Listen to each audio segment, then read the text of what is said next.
Being born into the Kim family sounds like winning the ultimate lottery. Unlimited power, absolute control over millions of people. But here's what nobody tells you. It's actually a death sentence. And the people most likely to kill you are your own family members. Before we begin, take a moment, like the video and subscribe, but only if you genuinely enjoy what I do here. And let me know in the comments where you're tuning in from and what time it is for you. It's always fascinating to see who's joining us from around the world. The Kim dynasty has ruled North Korea for 3 generations.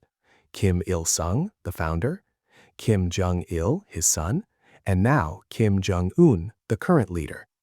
From the outside, it looks like the perfect dictatorship. Power passed down from father to son, a family that controls everything. But if you look closer, if you really dig into what it's like to be born into this family, you'll discover something terrifying. The Kim bloodline is soaked in paranoia, executions, and family members killing each other to survive. Being born a Kim doesn't guarantee you power. It guarantees you'll spend your entire life looking over your shoulder, wondering if today's the day your brother, your uncle, or your own father decides you're a threat. This is the story of what it's really like to be born into the Kim family. And trust me, by the end of this, you'll understand why being a Kim is more curse than blessing. Let's start with the basics. What does it mean to be born into the Kim bloodline? It means you're born into royalty, North Korean royalty. You're treated like a god from birth. You have access to everything, the best food, the best clothes, the best education. You live in massive palaces while the rest of the country starves. You never have to work, never have to worry about money, never have to face any of the hardships that normal people deal with. Sounds amazing, right? Well, here's the catch. You're also born into a system where paranoia is a survival skill, where your own family members are your biggest threat, where one wrong move, one perceived betrayal, one moment of weakness can get you executed.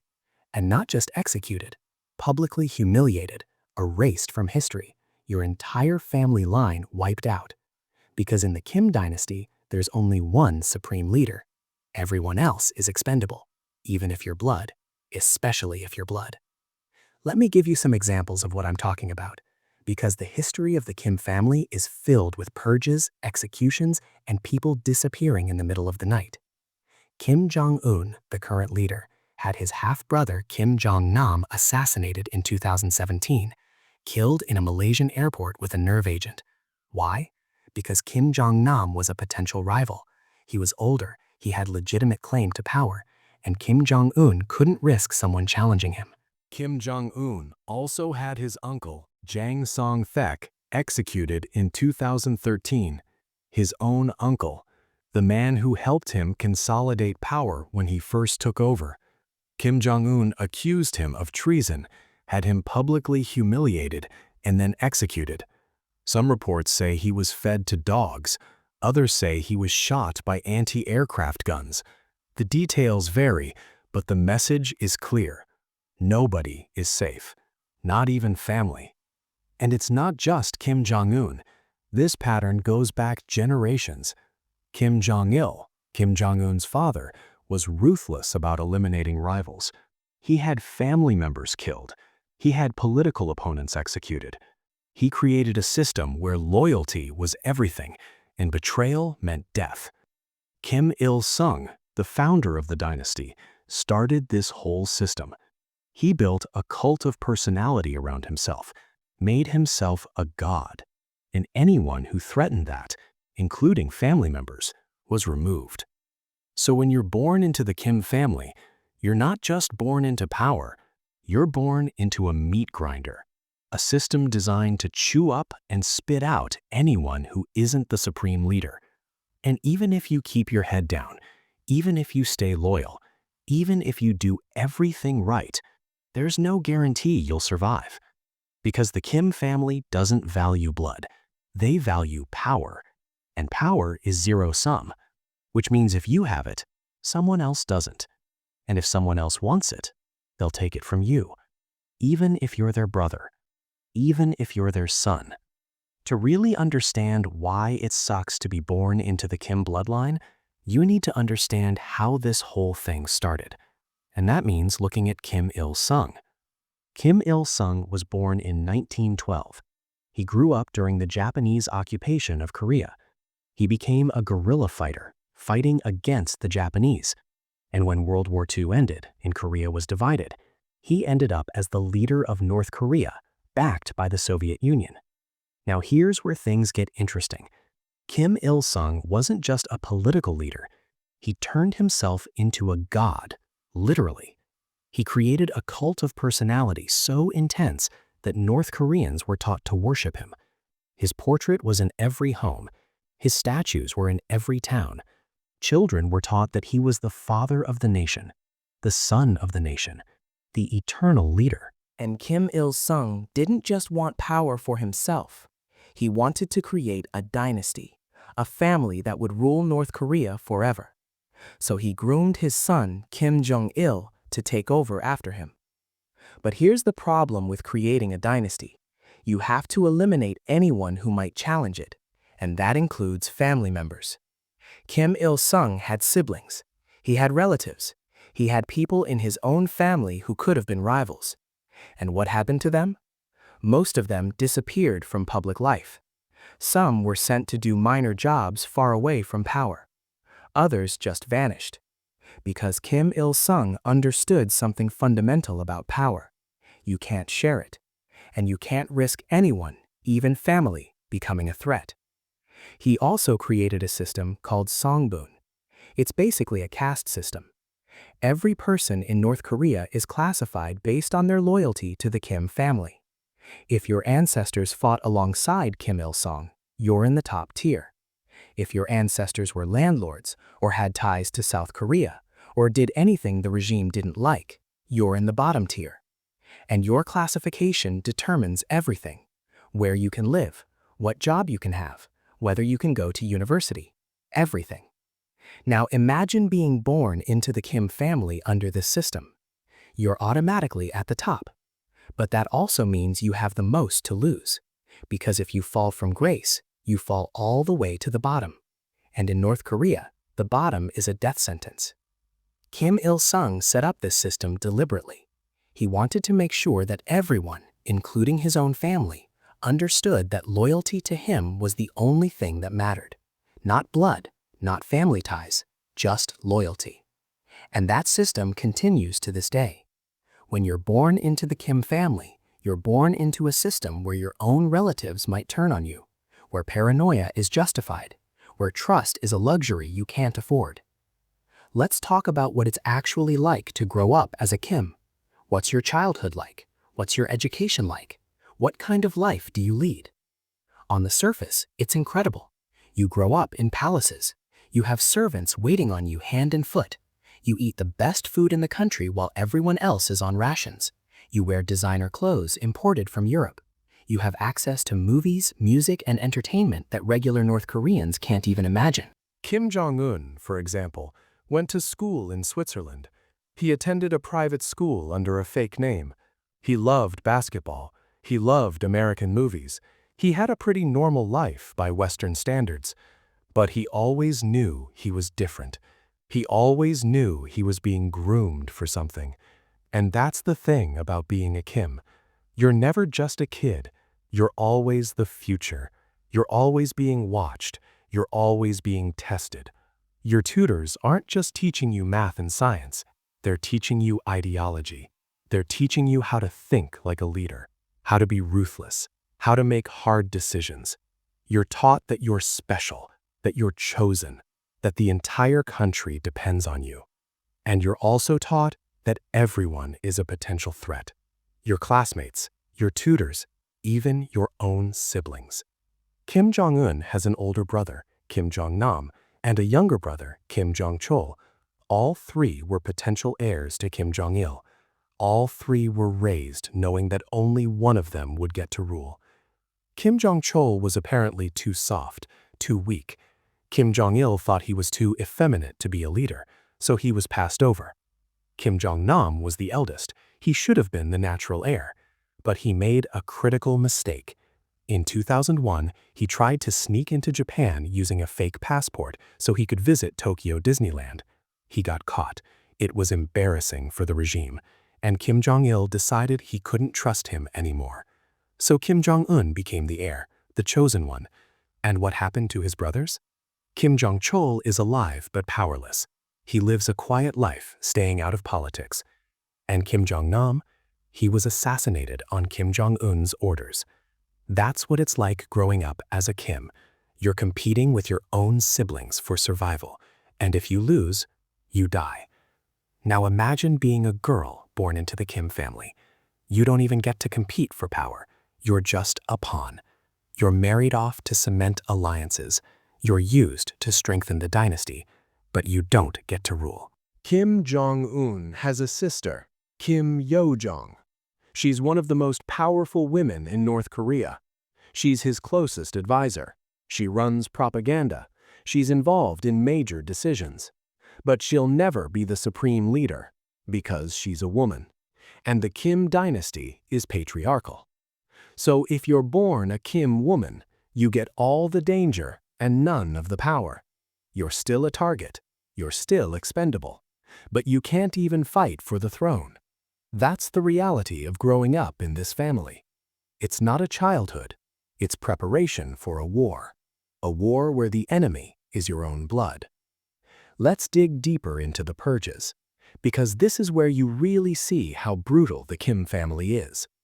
A purge, in case you don't know, is when a leader eliminates people they see as threats. Could be political opponents, could be military leaders, could be family members. Anyone who might challenge their power. And the Kim family loves purges. They use them constantly to keep everyone in line. Kim Il-sung purged thousands of people during his rule. Political rivals, military leaders, anyone who questioned him. He created a system where people lived in constant fear of being denounced. Your neighbor could report you. Your coworker could report you. Even your own family could report you. And if you were reported, you disappeared.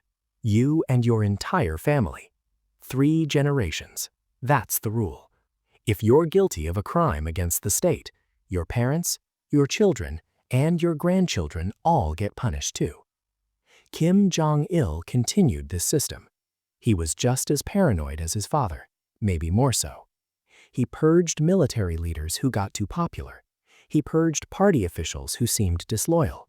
He even purged people who failed at their jobs.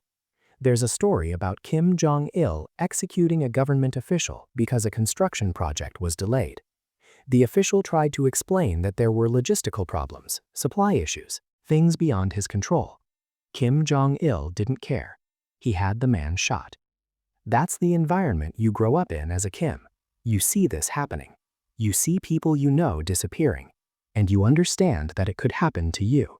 When Kim Jong-un took power in 2011, people thought maybe he'd be different. He was young. He'd lived in the West. Maybe he'd be more moderate. Nope.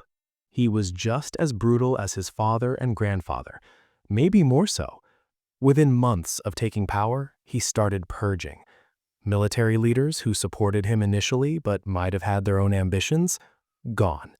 Party officials who served his father loyally but didn't show enough loyalty to him, gone. And then came the big one, his uncle, Jang Song-thak. Jang Song-thak was married to Kim Jong-un's aunt. He was a powerful figure in the regime. He helped Kim Jong-un consolidate power when he first took over. He was seen as the number 2 person in the country. But Kim Jong-un apparently saw him as a threat. Maybe Jang was getting too powerful. Maybe he was making decisions without consulting Kim Jong-un. Maybe he was just too independent. In December 2013, Kim Jong-un had Jang arrested during a government meeting, dragged out in front of everyone, publicly humiliated, accused of treason, corruption, and trying to overthrow the government. Then he was executed. The official statement said he was put to death, but the details are murky. Some reports say he was shot. Others say he was executed with an anti-aircraft gun. Others say he was torn apart by dogs. We don't know for sure what happened, but we know he's dead. And we know his entire family was purged too. His children, his relatives, all of them either executed or sent to labor camps. That's what happens when you're part of the Kim family and you fall out of favor. You don't just lose your position, you lose your life. And so does everyone connected to you. Now let's talk about Kim Jong-nam's assassination, because this is one of the most shocking examples of how dangerous it is to be born into the Kim family. Kim Jong-nam was Kim Jong-un's half-brother, older brother technically. He was born in 1971 to one of Kim Jong-il's mistresses. He was the eldest son, which traditionally would make him the heir. But Kim Jong-nam never really wanted power. He was different from the rest of the family. He was more interested in living a comfortable life than ruling a country. He spent most of his time in Macau, gambling, living in luxury hotels, enjoying himself. He was also relatively open with the media. He gave interviews. He criticized the regime. He said North Korea needed to reform. He said the Kim dynasty was outdated. He basically said everything you're not supposed to say if you're a Kim. And Kim Jong-un saw him as a threat. Not because Kim Jong-nam wanted power, but because he existed. Because he had legitimacy. Because some people in the regime might have preferred him to Kim Jong-un. So Kim Jong-un decided to eliminate him. On February 13, 2017, Kim Jong-nam was at Kuala Lumpur International Airport in Malaysia. He was waiting for a flight to Macau. Two women approached him. One of them smeared something on his face, a liquid. He thought it was a prank, some kind of joke. It wasn't a joke. It was VX nerve agent, one of the most deadly chemical weapons ever created. A tiny amount can kill you within minutes. Kim Jong-nam immediately felt sick. He stumbled to a help desk, said someone had grabbed him, sprayed something in his face. Airport staff called an ambulance, but it was too late. He died on the way to the hospital. The two women who did it were arrested. They claimed they thought they were part of a prank show. They said they'd been recruited by men who told them they were filming a reality TV show. They had no idea they were part of an assassination. But the real killers, the North Korean agents who planned the whole thing, they escaped. They fled Malaysia and went back to North Korea. This assassination shocked the world because it happened in broad daylight in an international airport using a chemical weapon, and it was orchestrated by a government to kill one of its own. But here's what's really chilling. Kim Jong-nam knew he was in danger.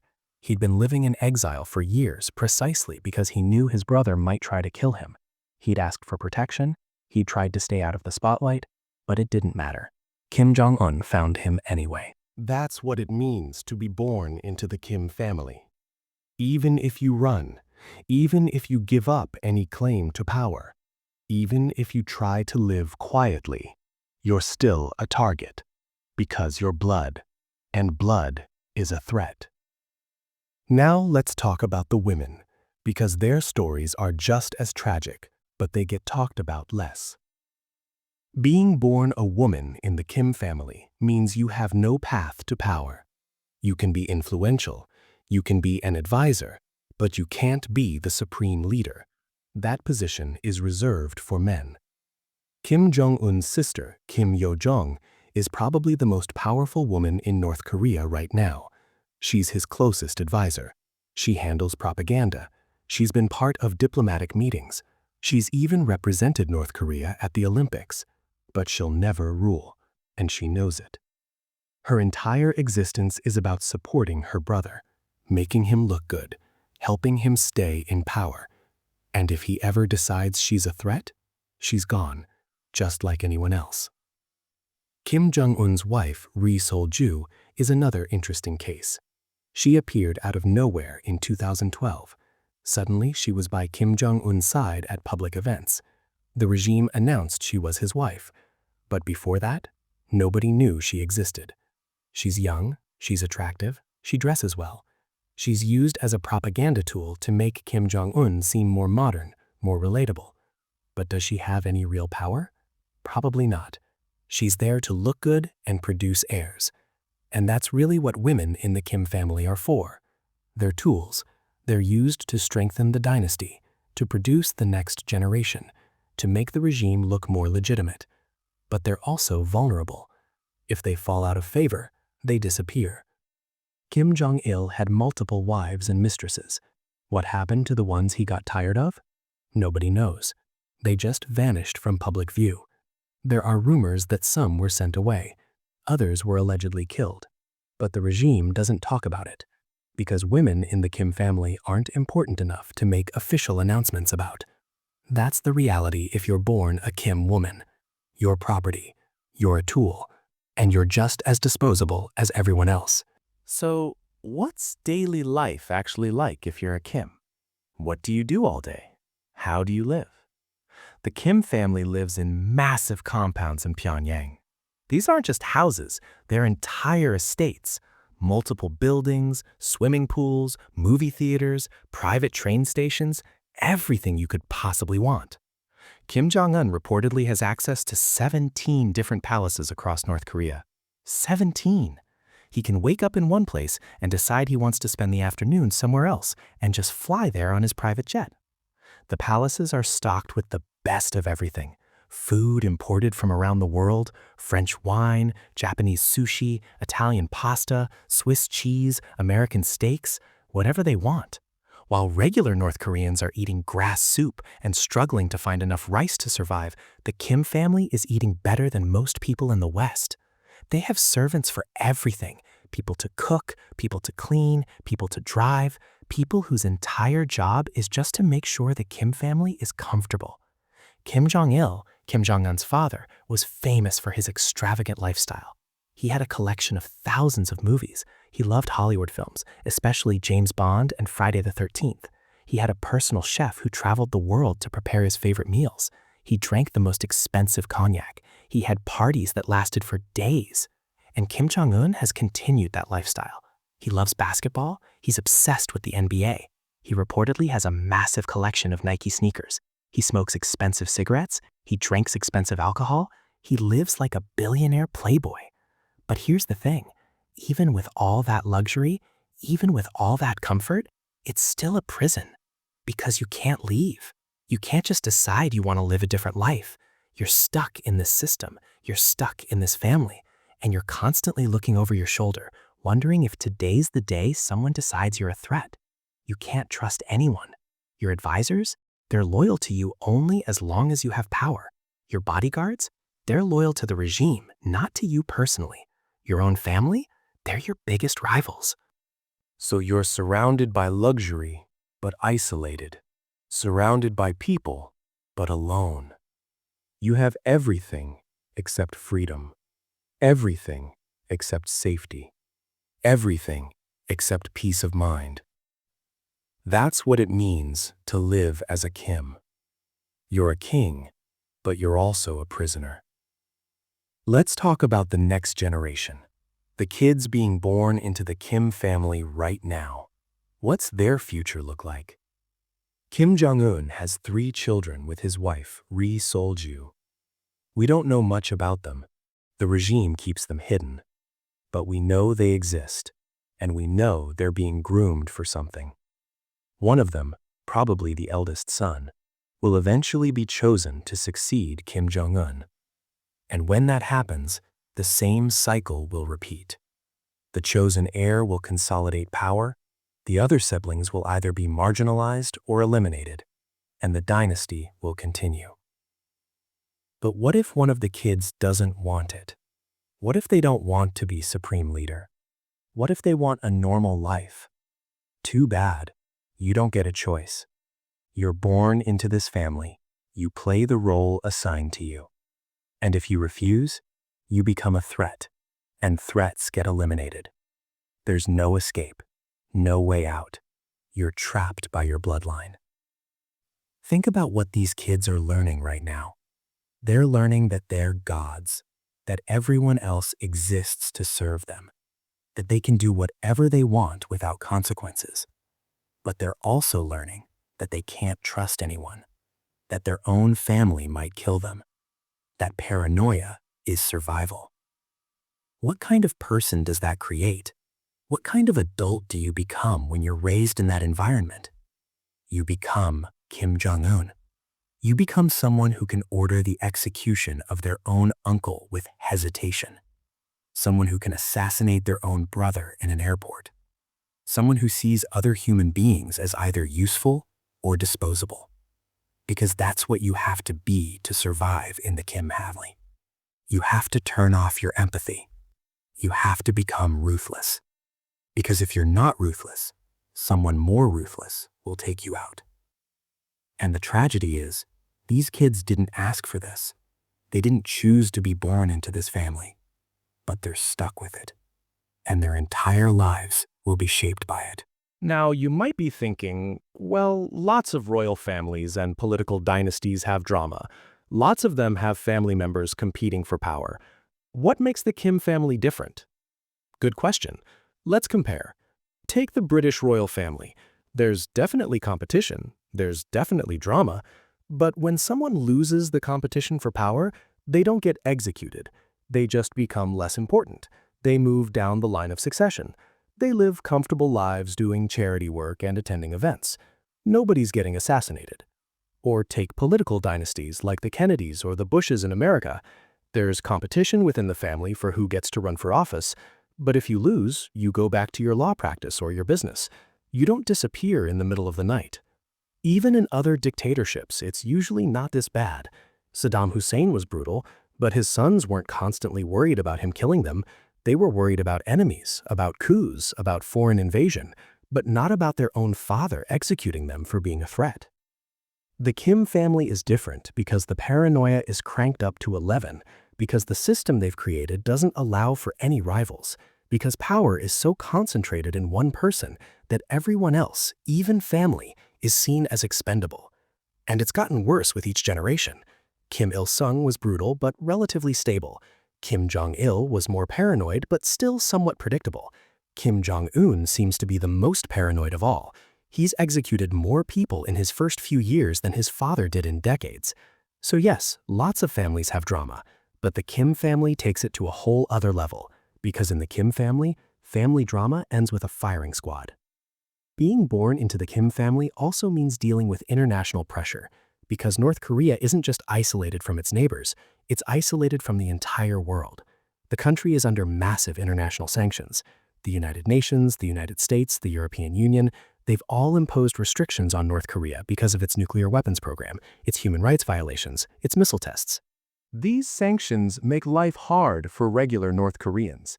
They can't get access to certain goods. They can't trade freely. The economy is crippled. But for the Kim family, they're insulated. They still get their luxury goods. They still live in comfort. The sanctions hurt the regular people, not the elite. But the sanctions do create pressure because they make it harder for the regime to survive. They make the economy weaker. They make the military less effective. And a weak regime is a vulnerable regime. Kim Jong-un has to constantly balance keeping his people under control with dealing with international pressure. He has to project strength while his country is falling apart. He has to maintain the illusion that North Korea is a powerful nation, while it's actually one of the poorest countries in the world. And that pressure affects everyone in the Kim family, because if the regime falls, they all fall with it. If there's a coup, if there's a revolution, if there's a foreign invasion, the Kim family will be the first targets. So they're not just worried about each other, they're worried about the rest of the world too. Kim Jong-un has tried different strategies. He's tried confrontation, testing missiles and nuclear weapons to show strength. He's tried diplomacy, meeting with world leaders to try to get sanctions lifted. He's tried isolation, cutting off contact with the outside world and focusing on internal control. But nothing's really worked. North Korea is still isolated, still poor, still unstable, and the Kim family is still stuck in this situation, trying to hold on to power while everything around them crumbles. Let's talk about defectors, because not everyone who's connected to the Kim regime stays loyal. Some people escape, and their stories give us insight into what it's really like. Thousands of North Koreans have defected over the years. Most of them are regular people, fleeing poverty and oppression. But some are from the elite, people who were close to power, people who saw the regime from the inside. And what they tell us is chilling. They talk about the constant surveillance, the fear, the way everyone informs on everyone else, the way you can't trust your own family because they might report you to save themselves. They talk about the executions, the labor camps, the way entire families are punished for one person's crime, the way people disappear and are never seen again. They talk about the Kim family specifically, about how they live in absurd luxury while everyone else starves, about how they're paranoid and ruthless, about how they see other people as tools, not as human beings. One high-level defector, Hwang Jong-il, was one of the architects of North Korea's political ideology. He helped create the system that keeps the Kims in power. And then he defected in 1997. He spent the rest of his life speaking out against the regime, trying to warn the world about how dangerous it is. He talked about how Kim Jong-il was obsessed with loyalty, how he constantly tested people to see if they were truly loyal, how he'd create impossible situations just to see how people would react. And if they reacted wrong, they were purged. Another defector, Kang Chol-won, spent 10 years in a labor camp as a child. His grandfather was accused of being a traitor, so the entire family was sent to a camp. 3 generations, just like the law says. He wrote a book about his experience. He talked about the starvation, the forced labor, the executions, children working themselves to death, people eating rats and insects to survive, guards beating prisoners for no reason.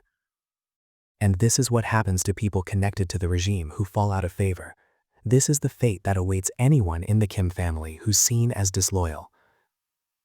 So when you're born into the Kim family, you know this. You know that if you make one wrong move, you and everyone you love will end up in a place like that. Or worse, you'll just be executed. That's the threat hanging over your head every single day. So what does the future hold for the Kim bloodline? Can this system continue forever? Probably not. History shows us that no dynasty lasts forever. Every empire falls eventually. Every dictatorship ends. The question is when and how. There are a few possibilities for how the Kim dynasty might end. First, there could be a coup. Someone in the military or the party could decide they've had enough and try to take over. It's risky. If it fails, everyone involved gets executed. But if it succeeds, the Kim family is done. The problem is, Kim Jong-un has spent years making sure this doesn't happen. He's purged anyone he sees as a potential threat. He's installed loyalists in every important position. He's created a system where everyone is watching everyone else. A coup is possible, but it's really hard to pull off. Second, there could be a popular uprising. The people could rise up and overthrow the regime. It's happened in other countries. The Soviet Union fell. The Berlin Wall came down. Dictatorships in the Middle East were toppled during the Arab Spring. But North Korea is different. The population is so controlled, so isolated, so brainwashed, that a popular uprising seems unlikely. People are too scared, too weak, too focused on just surviving to organize a revolution. Third, there could be a collapse. The economy could get so bad, the sanctions so crippling, that the regime just falls apart. No money to pay the military, no food to feed the population, just total breakdown. This seems more likely, because the economy is already in terrible shape. And if Kim Jong-un can't keep the elite happy, if he can't keep the military loyal, then the whole system could unravel. Fourth, there could be outside intervention. A foreign country could invade and remove the regime by force. This is what happened to Saddam Hussein in Iraq. It's what happened to Gaddafi in Libya. But North Korea has nuclear weapons, and that changes everything, because any invasion risks nuclear war, and nobody wants that. So outside intervention is unlikely unless North Korea does something really crazy. The most likely scenario is that the Kim dynasty continues for a while longer. Kim Jong-un will rule until he dies or becomes too weak to rule. Then one of his children will take over, and the cycle will continue. But eventually, something will give. The system is unsustainable. You can't keep an entire country isolated and impoverished forever. You can't keep killing your own family members forever. You can't keep threatening the world with nuclear weapons forever. At some point, it will end. And when it does, it's going to be chaotic. Because the Kim family has no succession plan beyond passing power to the next generation. They have no plan for what happens if there is no next generation. No plan for what happens if the chosen heir dies unexpectedly. No plan for what happens if multiple people claim power at the same time. It's a house of cards, and eventually, it's going to fall. Let's talk about the psychological impact of being born into the Kim family. Because this isn't just about politics and power. This is about what it does to you as a person. Imagine growing up knowing that you're royalty, that you're special, that you're chosen, but also knowing that at any moment, you could be killed by the people closest to you. What does that do to your mind? It creates paranoia, severe, debilitating paranoia. You can't trust anyone. You can't relax. You can't let your guard down. You're constantly analyzing every interaction, every conversation, looking for signs of betrayal. It creates a lack of empathy. When you grow up in an environment where people are disposable, where executions are routine, you stop seeing other people as human. They become objects, tools, threats. You can't afford to care about them because caring makes you vulnerable. It creates isolation. Even though you're surrounded by people, you're completely alone because nobody really knows you. Nobody really cares about you as a person. They care about your position, your power, but not you. Kim Jong-un is reportedly a heavy drinker. He smokes a lot. He's gained a significant amount of weight. These are all signs of someone under extreme stress, someone trying to cope with overwhelming pressure. And think about the lack of normalcy. Kim Jong-un can't just go for a walk, can't go to a restaurant, can't have a normal friendship. Every single interaction is scripted, controlled, part of maintaining the image. He's trapped in a performance where one slip-up could cost him everything. That's exhausting. That's psychologically damaging. And what about the guilt? Does Kim Jong-un feel guilty about the people he's executed? About his brother, his uncle, the thousands of people who've died because of his orders? Maybe, maybe not. It's hard to know. Because when you're raised in that environment, when you're taught from birth that you're special and everyone else is expendable, your sense of morality gets warped. You don't see yourself as evil. You see yourself as doing what's necessary, making hard decisions, protecting yourself and the regime. But deep down, there's probably some part of him that knows it's wrong. Some part that's been damaged by what he's done and what's been done to him. That's the psychological cost of being born into the Kim family. You become a monster, not because you're inherently evil, but because the system makes you that way. It's the only way to survive. So here's the ultimate truth about being born into the Kim bloodline. You inherit absolute power over millions of people. You live in luxury beyond imagination. You're treated like a god. You can have anything you want, do anything you want. But you also inherit fear, paranoia, isolation. The knowledge that the people closest to you are the most likely to kill you. The knowledge that one mistake, one moment of weakness could end your life. You inherit enemies, both inside and outside your country. People who want you dead, people who want to take what you have, people who see you as a threat that needs to be eliminated. And you inherit a system that's designed to consume you, a system where you're either the supreme leader or you're nothing, where there's no middle ground, no option to just walk away and live a quiet life.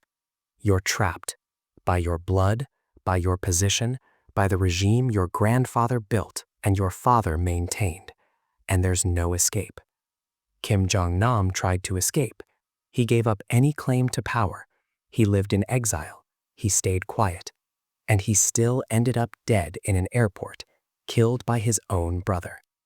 That's what it means to be born into the Kim bloodline. It's not a blessing. It's a curse that follows you from birth to death, a curse that turns family into enemies and trust into a liability. You're born with everything and nothing at the same time. Everything material, nothing real.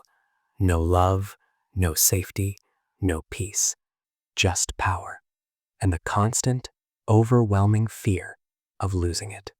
That's why it sucks to be born into the Kim family, because you're not really living. You're just surviving, day by day, decision by decision, execution by execution, waiting for the moment when it's your turn, when you become the threat, when someone decides you're expendable. And that moment always comes, for everyone except the supreme leader. And even then, even if you make it to the top, even if you become the dictator, you spend every day knowing that what happened to everyone before you could happen to you. You could be overthrown, assassinated, executed by your own family. Because that's how the system works. That's the cycle, and it never ends. The Kim dynasty has ruled North Korea for over 70 years, 3 generations of absolute power, 3 generations of paranoia, purges, and family members killing each other. And it's still going. Kim Jong-un is in power. His children are being groomed to continue the dynasty. The system persists. But at what cost?